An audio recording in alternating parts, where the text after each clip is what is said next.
A major injury setback for Manchester United as Luke Shaw is set to be out on the sidelines for months. Welcome to the United Hotspot. My name is Webb. This is not good news at all. Now, Sir Jim Era has not come with any good news, any good luck for Luke Shaw, as he has been reportedly ruled out for the rest of the season after a recurrence of a leg injury that he thought he had dealt off but has returned. Now, remember, Luke Shaw has already missed 3 months of this season because of a thigh injury, not playing so many games. But even those few he has appeared, he has barely played a full 90 minutes now. Just after returning just a few weeks ago, goes back on the sick bed for a week.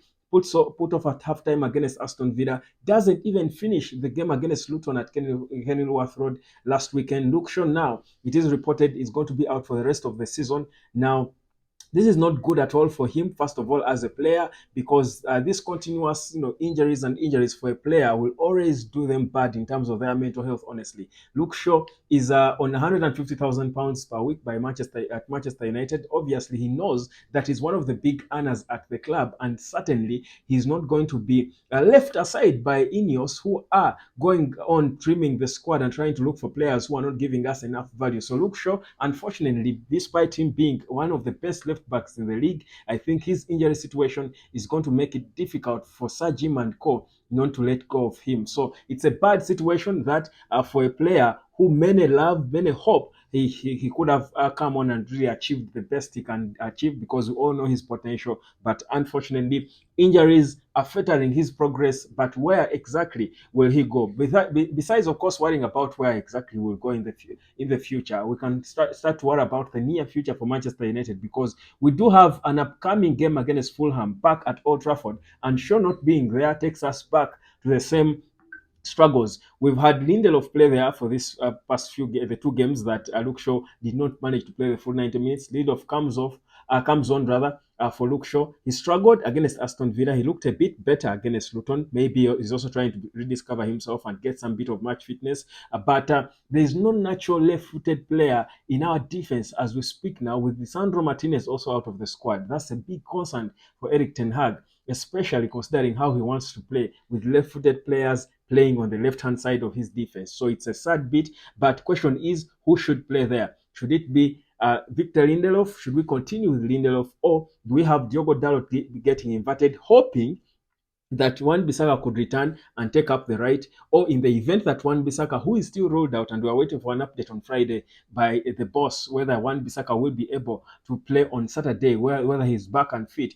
But what should be the solution? Should it be now Amrabat? Should we go back to Amrabat on the left? So those are concerns for Eric Ten Hag for the 13 remaining games this season, and certainly it's a major blow not having Luke Shaw and Lisandro Martinez at Manchester United. So it's a bad situation. Of course, the talks are going on with these players. Ineos have not been impressed by the whole, and it's been reported that Sir Jim has not been impressed by the whole structure under which Eric Ten Hag is working at Manchester United, but also the culture, the lack of proper culture at the club. These are things that have been worrying him. But for now, there is more football concerns to have as we do try to push for top four at the end of the season. So a big loss for Manchester United ahead of what should be a very difficult time, because the end of the Premier League is always the toughest season, part of the season. I mean, you're always fighting for something. If you're not competing for the title, like it was during the Sir Alex Ferguson era, you're competing for top four.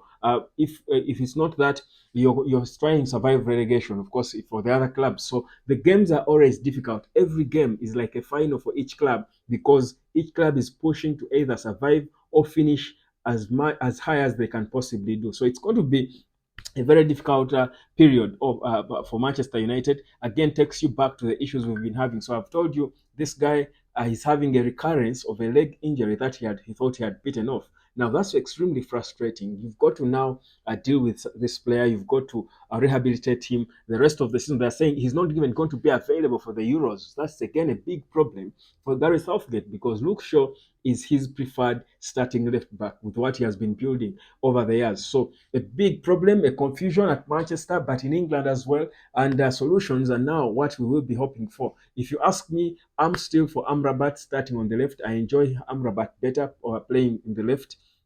especially if Wan Bissaka is not fit and we cannot have him play on the left. He played well against Tottenham, but if he's not there, for me, Amrabat would be the preferred. But Eric Ten Hag seems to have a lot of faith in Victor Lindelof and what he can do in that left back position. He's trying to grow him into that role. Now, this takes us back again where we are. Eric Ten Hag, honestly, this second season of his has been hit a lot by these injuries. It's bad for a manager who is trying to convince the hierarchy that he's the right man to stick around and lead this revolution of Sir Jim Ratcliffe that started just yesterday. So it's a bad time for Manchester United, but not one that should, I think, kill our hope and belief and energy and hope that things will turn right. I think the reality is we brought in a new doctor, the man from Arsenal. We are bringing in, of course, a new director of football who is going to come at a huge cost if we are to go on and, of course, get the talks through and get him from Newcastle United. So there's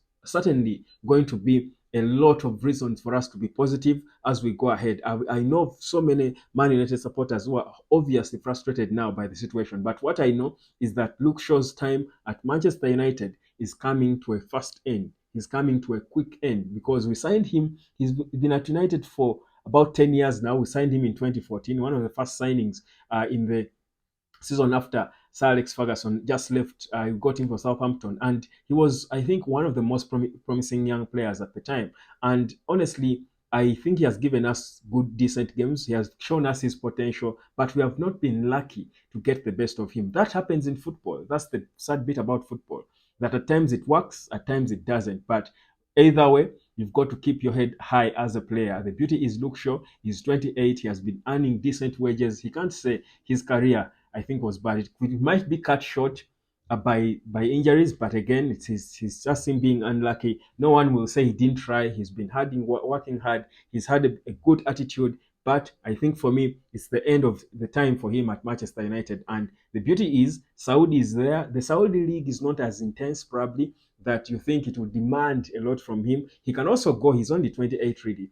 For such a young player who England think can still come out there and contribute to the nation.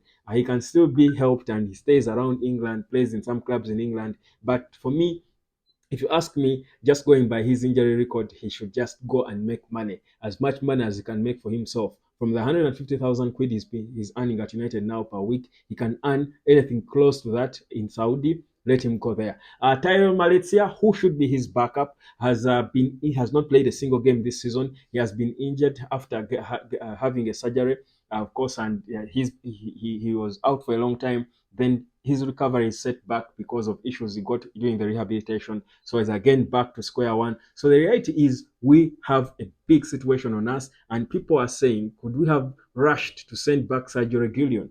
Was it a mistake to decide to send back Sergio Reguilon? Because at this point in time, Sergio Reguilon would be our savior. And honestly, the few games he played for Manchester United, Sergio was okay. He showed the heart and the desire and the will and the mentality to try and do his best for Manchester United, even when we are struggling from all corners. But for now, we may not cry over spilled milk. We should focus on those we have. And for now, the quick solutions for Eric Ten Hag are Victor Lindelof and Sofian Amrabat. How he makes use of those two is, of course, one we'll wait to see over the weekend as we do take on Fulham back at Old Trafford. My name is Webb. That was a quick update on the Luke Shaw injury situation.